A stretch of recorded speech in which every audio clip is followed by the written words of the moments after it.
Hello viewers, welcome to my botanical beach. আশা করি আপনারা সবাই ভালো আছেন, আমিও ভালো আছি।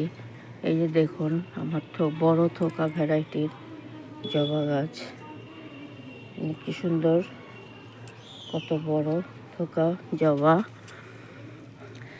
দেখুন আরও কুড়ি আছে, গাছ সবুজ এবং সতেজ আছে। এই জবা গাছের মাটি আমি তৈরি করেছি 50% বাগানের মাটি, 30% গোবর সার, 20% কোকোপিট দিয়ে। খুব সুন্দর এবং সতেজ আছে জবা গাছ। কত সুন্দর জবা! আপনারা ছাদ বাগানে খুব সহজেই জবা গাছ করতে পারেন, সব ভ্যারাইটির জবা গাছ করতে পারেন। এখানে আমি সপ্তাহে সপ্তাহে খোল ভেজানো জল দেই, কালকে দিয়েছি।